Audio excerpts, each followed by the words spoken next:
Hello friends, welcome to Panisha Tutor. Friends, in this video I am again before you with a very important and burning question, that is how to choose an optional. कैसे चुनने optional? एक civil service aspirant जब भी IAS की तैयारी का plan बनाता है तो उसके सामने एक बहुत बड़ा पहाड़ जैसा सवाल हो जाता है कि एक ऑप्शनल कैसे चुने। कहते हैं कई लोग तो है ना दूसरों को देख के ऑप्शनल चुन लेते हैं, जैसे टॉपर सपोज करो इस बार शुभम कुमार है, उन्हें उनका एंथ्रोपोलॉजी था तो लोगों ने एंथ्रोपोलॉजी लेना शुरू कर दिया। उसी तरह से किसी टाइम किसी का इकोनॉमिक्स में टॉप हुआ था तो लोगों ने इकोनॉमिक्स ले लिया और वो उसी ऑप्शनल के साथ घिस रहे हैं, पिट रहे हैं, पास नहीं हो रहा पेपर। तो अब सवाल आता है कि भाई ऑप्शनल क्यों और वो कितने मार्क्स का होता है। बेसिकली टिल 2012 तक ऑप्शनल जो होता था वो 2 सब्जेक्ट्स का होता था, अराउंड 600 मार्क्स का एक ऑप्शनल होता था और टोटल 1200 मार्क्स के आपके ऑप्शनल हुआ करते थे। 2012 के बाद 2013 में ऑप्शनल की गिनती कर दी 1 और उसके मार्क्स को भी कम कर दिया, 500 मार्क्स कर दिया और एक ऑप्शनल ही चूज करना पड़ता है। उसमें 2 पेपर होते हैं और एक पेपर 250 मार्क्स का होता है, टोटल 500 मार्क्स का आपका ऑप्शनल होता है। अब सवाल आता है कि भाई कितने सारे ऑप्शनल होते हैं। बेसिकली ऑप्शनल की एक अराउंड 50 की लिस्ट है जिसमें एग्रीकल्चर है, कॉमर्स एंड अकाउंटेंसी, एंथ्रोपोलॉजी है, एनिमल हस्बेंड्री है, मैनेजमेंट है, ऐसे 50 ऑप्शनल की लिस्ट है। उसमें से ऑप्शनल कुछ लिटरेचर के भी हैं अराउंड, जैसे कि आपने देखा होगा Hindi literature, Punjabi literature, Oriya literature, ये लिटरेचर्स की भी लिस्ट होती है। उसमें से आपको एक चुनना है। अब आप कई बार सवाल मुझसे बच्चे पूछते हैं कि सर ऑप्शनल की जरूरत क्या है, जब हम जीएस का पेपर दे ही रहे हैं तो ऑप्शनल की क्या जरूरत है। तो ये सवाल बहुत बाजी पूछते हैं बच्चे। इसका जवाब मैं आपको देने की कोशिश करता हूं। बेसिकली जो जीएस होता है, जो जनरल स्टडी होता है, वो लगभग सबके लिए बराबर होता है और आप देखो जितने भी टॉपर होते हैं, जो भी पास करते हैं, लगभग सबके एक जैसे मार्क्स आ रहे होते हैं। ये ऑप्शनल होता है जो डिसाइडिंग रोल प्ले करता है कि आप फर्स्ट आओगे कि लास्ट आओगे। ऑप्शनल आपको आईएएस बनाएगा या एसडीएम रहोगे किसी यूटी के, ये डिसाइड करता है। ऑप्शनल की इतनी इंपॉर्टेंस है। ऑप्शनल ऐसा ही है कि अगर आपने सही चुन लिया तो जिस तरह से लाइफ पार्टनर चुनते हैं, है ना, सही चुन लिया तो जिंदगी कट जाती है, नहीं तो कट रही होती है। वैसे ही ऑप्शनल है, अगर ऑप्शनल सही लिया है तो आपकी लाइफ इस आईएएस की कट जाती है, पास हो जाता है, आप इस को पार कर लेते हो। इतना इंपॉर्टेंट है ऑप्शनल।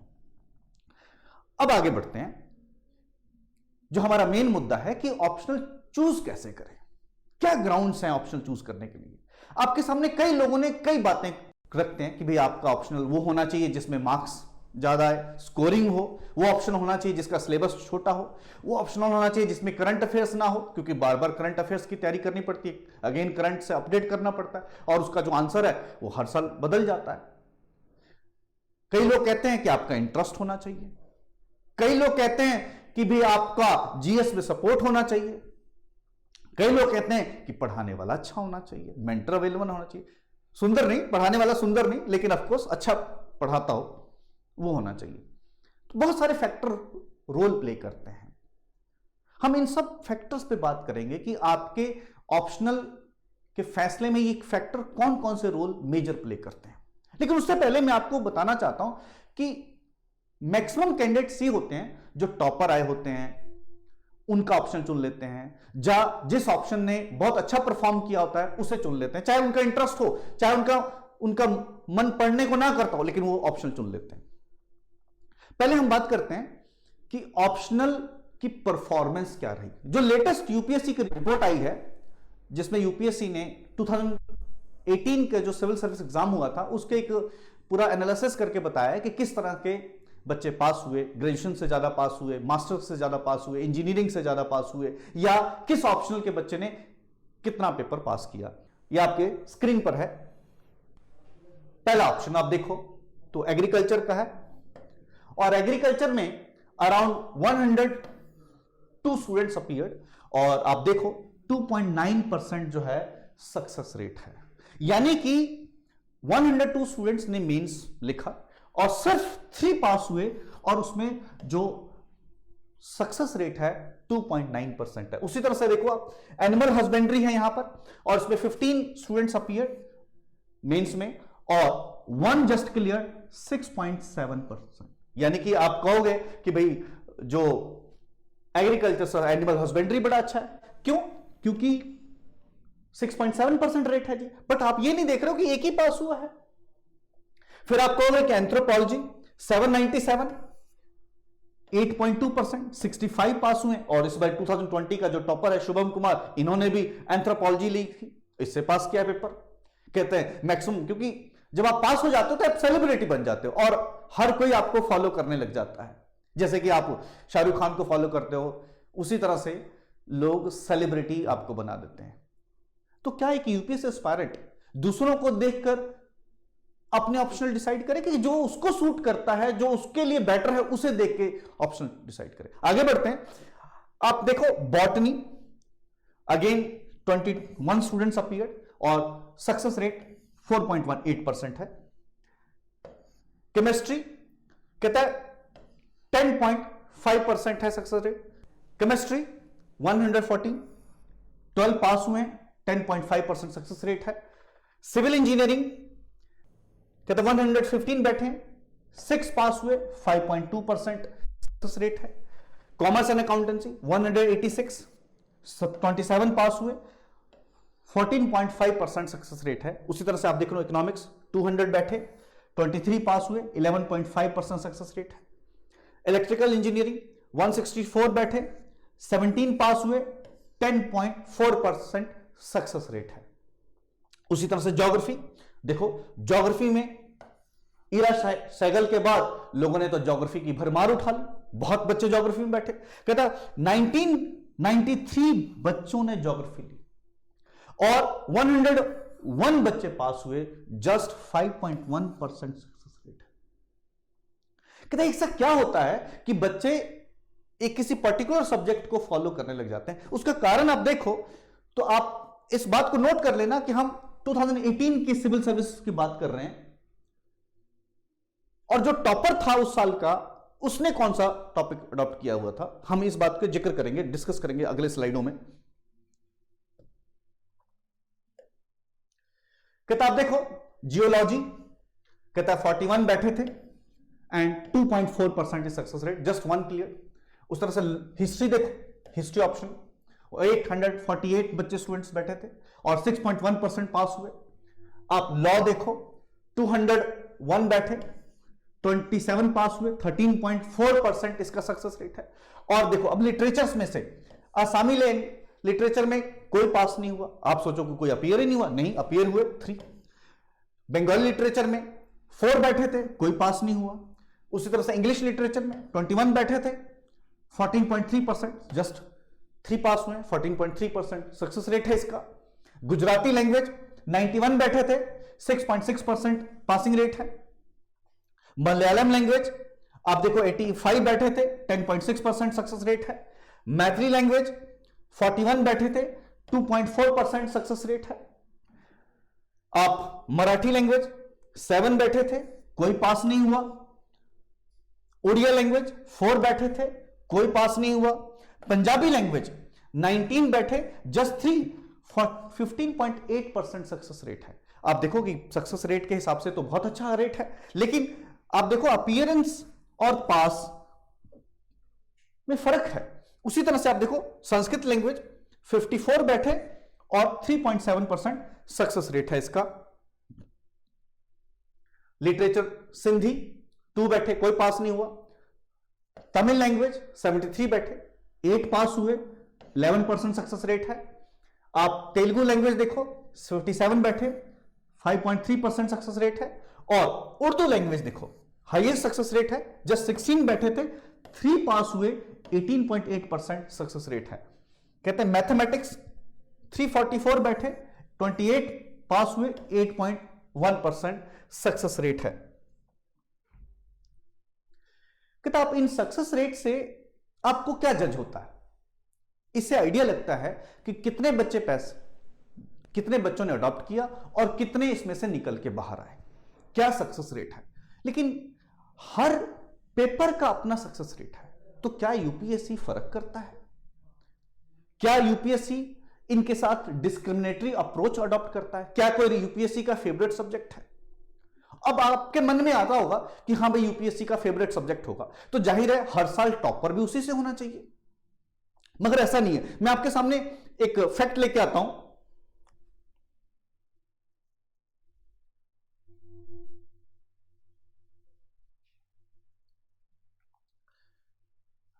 (2020) के शुभम कुमार आईटीएन है और इन्होंने एंथ्रोपोलॉजी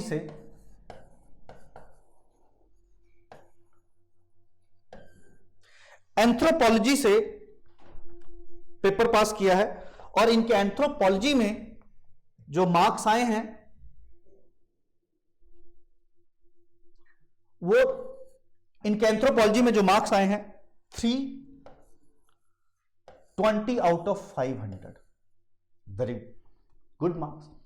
तो यानी कि 2020 के जो टॉपर हैं शुभम कुमार हैं, 320 marks he secured out of 500। कहता नेक्स्ट टॉपर की बात करते हैं। कहता नेक्स्ट टॉपर हैं जी आपके प्रदीप सिंह 2019 के, और you will be surprise know that कि इन्होंने पब्लिक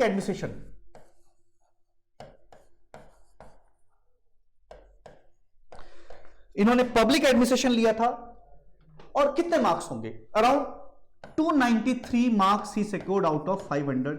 ये इनका इसी मार्क्स से ही सिक्योर्ड। इसका मतलब इनके जीएस में मार्क्स अच्छे होंगे। आपके मन में एक और सवाल इसमें बनता जाता होगा कि भाई क्या हर साल की कट ऑफ सेम रहती है? हम उस पर भी बात करेंगे, लेकिन पहले आप इन टॉपरों की बात कर लो। नेक्स्ट टॉपर है हमारे पास कनिष्क कटारिया 2018 के, बट सरप्राइजिंगली मैथ से टॉप किया इन्होंने। ये भी कंप्यूटर साइंस से थे और मैथ्स में इन्होंने 361 मार्क्स लिए हैं। मैथ्स में इन्होंने 361 मार्क्स लेकर पेपर पास किया है। कहता आगे बढ़ो लिस्ट में। ये है जी आपके अनुदीप दृष्टि। कहता इनका पहले ऑप्शन पब्लिक एडमिनिस्ट्रेशन था, इनको सेट नहीं बैठा, बाद में इन्होंने अगेन ऑप्शनल चेंज कर लिया और इनका ऑप्शनल था एंथ्रो अगेन, और 318 मार्क्स से पास हुए लेकर। ये भी इंजीनियरिंग बैकग्राउंड से थे। इसके बाद नेक्स्ट जो आपकी नंदनी 2016 की हैं, इन्होंने कन्नड़ भाषा से पेपर पास किया, लिटरेचर लेकर 331 मार्क्स इनको आए आउट ऑफ 500। कहता है टीना डाबी, ये कैंडिडेट है जो ह्यूमैनिटीज से थी, पॉलिटिकल साइंस इन्होंने इनके बैचलर में था और पॉलिटिकल साइंस से ही इन्होंने टॉप किया और इनके पॉलिटिकल साइंस में मार्क्स आए थे 299। टीना डाबी। ईरा सहगल जो थी ज्योग्राफी से, इन्होंने टॉप किया 2014 में और 305 मार्क्स आई। ये भी इंजीनियरिंग बैकग्राउंड से। नंदनी भी सिविल इंजीनियरिंग बैकग्राउंड से थी। यानी कि सिर्फ अभी तक जिन टॉपरों के बारे में बात किया हमने, उसमें से सिर्फ टीना डाबी जो थी उन्होंने ही पॉलिटिकल साइंस यानी कि ह्यूमैनिटी से टॉप किया है। तो अगले देखो गौरव अग्रवाल, इन्होंने इकोनॉमिक्स ऑप्शनल लेकर टॉप किया, 296 इनके मार्क्स आए आउट ऑफ 500। आपने देखा होगा सिर्फ यही दो हैं जिन्होंने सेम ऑप्शनल से पेपर टॉप किया। अदरवाइज आप देखो कि कोई भी ऑप्शनल यूपीएससी का फेवरेट नहीं है। ये हैंस प्रूव हो जाता है हमारे इस डिबेट में। तो अब आपके मन में सवाल आ जाता होगा कि भाई जब यूपीएससी का कोई फेवरेट ऑप्शनल नहीं होता तो फिर कैसे लेते हैं? फॉर एग्जांपल आपने देखा एरा सेंगल जो थी, इन्होंने 2014 के में ज्योग्राफी से टॉप किया और आप हैरान होंगे कि लोगों ने geography as a option adopt करना शुरू किया। इंजीनियरिंग बैकग्राउंड से थी तो जितने इंजीनियरिंग वाले थे सबने ज्योग्राफी लेना शुरू कर दिया, ज्योग्राफी में मार्क्स बहुत आए। लेकिन आपने अभी अभी पीछे ही देखा ज्योग्राफी का क्या स्टेटस है।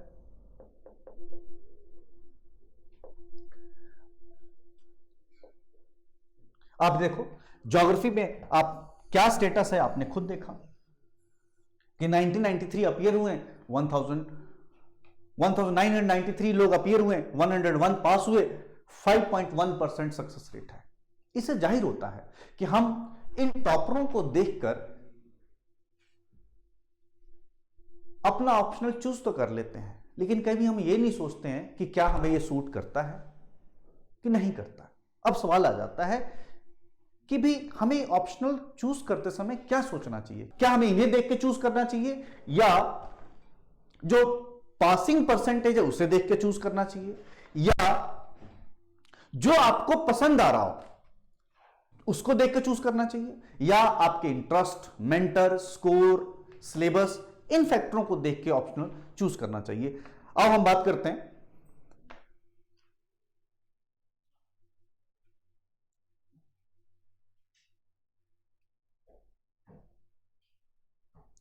मैंने आपके सामने एक लिस्ट भी बनाई है जो कट ऑफ की है। तो 2020 का जो कट ऑफ है उसमें आप देखो 736 मेंस की कट ऑफ, यानी कि जो स्टूडेंट के मार्क्स 736 आए हैं वो मेन इंटरव्यू के लिए क्वालिफाई कर गया, मेंस क्वालिफाई कर गया, और फाइनल जो रिजल्ट आया 944 जिस बच्चे के मार्क्स आए वो पास हो गया। अब देखो ये तो 2020 का था, तो क्या ये कट ऑफ है एक ही जैसी रहती है? मैं आपके सामने एक एनालिसिस प्रेजेंट करता हूं। 2020 का आपके सामने है।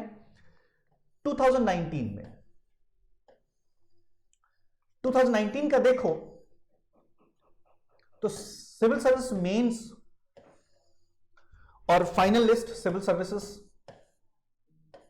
फाइनल लिस्ट कहता सिविल सर्विस मेंस यानी कि जो मिनिमम मार्क्स चाहिए थे मेंस पास करने के लिए वो 2019 में 751 थे, और उस बच्चे की कट ऑफ पास हुई जिसके 961 थे वो सिलेक्ट हो गया। 2018 में यही लिस्ट 774 की थी और 982 का फाइनल कट ऑफ आई। 2017 में ये लिस्ट जो मेंस में मिनिमम मार्क्स आते हैं 809 थे और 1006 पे कट ऑफ गई फाइनल। 16 में 787 और 988 वाला फाइनल लिस्ट आई। तो आप देखो कि 2016 से ये बढ़ रहा है। फाइनली ये कम हुआ अराउंड 774 पे 2018 में, और फिर थोड़ा कम हुआ 2019 में, और अगर आप फाइनल लिस्ट देखो तो ये अगेन बढ़ता जा रहा है सेम लेवल पे। फाइनली इस बारी 2020 में ये कम हुआ है। इसका ये भी इंडिकेशन होती है कि सेम नहीं रह रहा है, कट ऑफ ऊपर नीचे जा रही है। इससे एक बात तो पता चलती है कि कोई मिनिमम कट ऑफ फिक्स नहीं बना सकते, लेकिन आप इतना समझ लो कि जो कट ऑफ इस बारी आई है लगभग आपको उतना तो गेन करना ही है, उतना तो अचीव करना ही है, ये टारगेट होना चाहिए आपका। जब आपने टारगेट सेट कर लिया है तो आपको पता चल जाता है कि जीएस में आपके चाहे एसए में या GS1, GS2, GS3 and GS4 इन पेपरों में, जनरल स्टडी के इन 4 पेपरों और प्लस एसए में कितने मार्क्स आ रहे हैं, उसी हिसाब से आप अपने ऑप्शनल के टारगेट को अचीव करते हो कि मुझे ऑप्शनल में से 500 में से कितने मार्क्स सिक्योर करने हैं।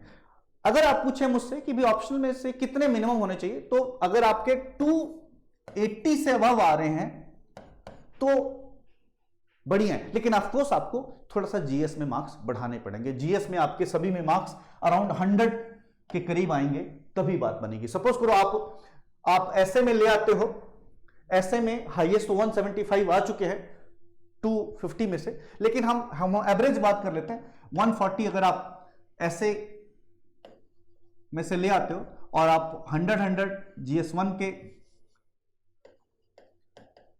GS2 में भी आप लगभग 100 ही ले आते हो, एवरेज बात कर लेते हैं। GS3 में भी आप 100 ले आते हो, GS4 में भी आप 100 ले आते हो, तो ये आपका बन जाता है 540। जब ये 540 बन जाता है तो आपको कट ऑफ सपोज करो 736 का है, तो 540 इसमें से रिड्यूस करते हैं, यानी कि 196 मिनिमम आपको चाहिए अगर आप इसमें 100 ले आते हो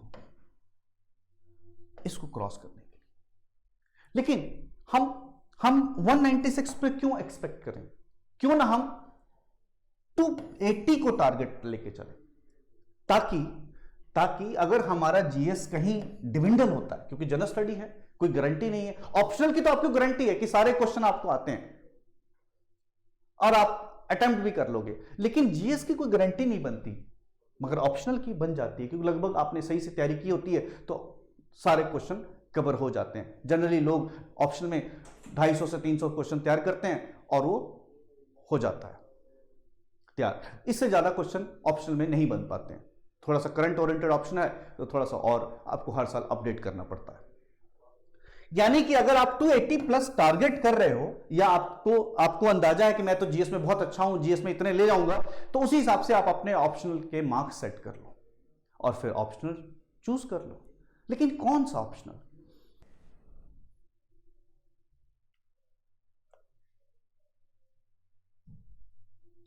क्या बेसिस होना चाहिए ऑप्शनल चूज करने का, वो आपके सामने। क्या ऑप्शनल स्कोरिंग होना चाहिए, यानी कि बहुत मार्क्स आए हों? देखो, मार्क्स पे एक तो बात तय है कि यूपीएससी हर साल अलग अलग पेपरों में अलग अलग तरह के मार्क्स देती है। एक साल ऐसा नहीं होता कि सब में एवरेजली एक जैसे मार्क्स मिलते हो। कई पेपरों में ज्यादा मिल रहे होते हैं, कई पेपरों में कम मिल रहे होते हैं। ये तो बात है, यानी कि यूपीएससी भेदभाव नहीं करती, लेकिन उनका अपना सिस्टम होगा कि कई बार जिस ऑप्शन से ज्यादा बच्चे हो जाते हैं, ज्यादा पास हो जाते हैं, तो उसको टाइट कर देते हैं, और जिस ऑप्शन से बच्चे कम निकलते हैं उसको वो थोड़ा सा लूज करते हैं। ये तो चलता है, यानी कि आपको ट्रेंड रीडिंग समझना होगा, जो कि मेंटर का काम है। मेंटर आपको ट्रेंड रीडिंग समझा देता है कि कौन सा ऑप्शनल ज्यादा स्कोरिंग इस बारी चल रहा है। यानी कि अगर आप एक ऑप्शन चूज कर लेते हो और उस साल वो मार्क्स नहीं आते, तो definitely you must think to change it. क्यों? जैसे कि अनूप दृष्टि ने किया, पब्लिक एडमिनिस्ट्रेशन ऑप्शन था उनका, लेकिन ऑप्शनल स्कोरिंग नहीं था, ही शिफ्टेड टू एंथ्रोपोलॉजी। आप इस बात को तय रखें कि जिस ऑप्शनल में मार्क्स आ रहा है वही ऑप्शनल चूज करना है। लेकिन इसके बाद क्या ऐसे ऑप्शन चूज किया जाए जो 6 महीने में खत्म होता हो, या मैक्सिमम 4 मंथ में खत्म होता हो, या ऐसा ऑप्शन जो 3 मंथ में खत्म हो जाता है, यानी कि शॉर्ट सिलेबस वाला या लॉन्ग सिलेबस वाला? यह भी डिपेंड करता है कि आप क्या सोचते हैं इसके ऊपर। सपोज करो 3 महीने वाला ऑप्शन शॉर्ट तो है, छोटा है, लेकिन मार्क्स ही नहीं आ रहा उसमें। आपने जो प्लान पीरियड बनाया कि मुझे 3 साल में 2 साल में पेपर पास कर लेना है, अगर उसमें उस दौरान मार्क्स ही नहीं आ रहा और वो ऑप्शनल जिसमें 4 महीने लगते हैं तैयार करने में, लेकिन मार्क्स खूब आ रहा है, तो ये भी ग्राउंड नहीं बनता। नेक्स्ट, क्या करंट ओरिएंटेड है? कई ऐसे टॉपिक्स हैं जिनमें करंट से बहुत चीजें डालनी पड़ती हैं, और कई चीजें ऐसी होती हैं कि जो 250-300 सवाल तैयार कर ले तो आप भी पेपर पढ़ते हो और उन्हीं नोट से आपके बच्चे भी पेपर दे देते हैं, तब तक चेंज ही नहीं होता। जैसे हिस्ट्री, लेकिन हिस्ट्री में बहुत बदलाव आ रहा है, और आपने देखा हिस्ट्री के टाइट कर देते हैं। तो यह भी एक रीजन नहीं बनता कि कोई ऑप्शन करंट ओरिएंटेड है या नहीं है। जीएस के लिए तो पढ़ना ही है आपको। 2012 से पहले जीएस को लोग ज्यादा इंपॉर्टेंस नहीं देते थे, इसलिए 2012 के बाद यह चेंज किया गया कि लोग जीएस को इंपॉर्टेंस दें। और आप देखो ना, जीएस के 4 पेपर 1000 मार्क्स प्लस ऐसे, जीएस का जो कंट्रीब्यूशन है 1250 मार्क्स का है, और ऑप्शनल जो पहले 1200 मार्क्स का था उसको रिड्यूस करके अब 500 मार्क्स की वेटेज रख दिया गया है। पहले 2 ऑप्शनल होते थे, अब एक ही ऑप्शनल है। तो इसका मतलब है कि यूपीएससी चाहती है कि आप जीएस पढ़ के आओ। हां, ऑप्शनल इसलिए ले रही है ताकि आपकी डिटेल्ड कॉन्सेप्चुअल क्लैरिटी है कि नहीं है, आप विद इन टाइम फ्रेम में टॉपिक फिनिश कर पा रहे हो कि नहीं पा रहे हो, क्योंकि ऑप्शनल किसी ने जबरदस्ती नहीं थोपी आप पे, आपने खुद चुना है इसको। इसीलिए कॉन्सेप्चुअल क्लैरिटी, इस पे एनालिटिकल स्किल चेक होते हैं, और with in that time frame आप वो 3 घंटों में पेपर क्लियर, पेपर पूरा लिख पाते हो कि नहीं लिख पाते हो, यह भी मैटर करता है। विद इन वो 3 घंटों में पेपर लिख पाते हो कि नहीं लिख पाते हो, यह भी मैटर करता है। तो इसलिए ऑप्शनल चूज करें तो क्या इंटरेस्ट के हिसाब से चूज करें, क्या आपका इंटरेस्ट है, सपोज करो जिस पेपर में इंटरेस्ट है उसमें मार्क्स ही नहीं आ रहे, फिर या मेंटर के हिसाब से कि मेंटर अवेलेबल है जी, पढ़ाने वाला अच्छा है, चूज कर लेते हैं। तो ये बहुत सारे फैक्टर हैं जिनके बेसिस पर ऑप्शनल डिसाइड होते हैं, या जो टॉपर ने लिया वही ले लेते हैं। तो क्या हम दूसरों के कपड़े खुद पहन सकते हैं? नहीं ना। अगर दूसरे को मटर पनीर पसंद है तो क्या हमें भी पसंद होगा? ये तो जरूरी नहीं है। इसीलिए ऑप्शनल जो मेरा एक्सपीरियंस कहता है वो लिया जाए जिसमें आप इंटरेस्ट रखते हो, यानी कि आपको इसे पढ़ने में नींद नहीं आती, आपका इंटरेस्ट है, आप एक्टिवली पार्टिसिपेट कर रहे हो, वो तो होना चाहिए आपका मिनिमम पहला क्राइटेरिया, तो ये होना चाहिए। दूसरा,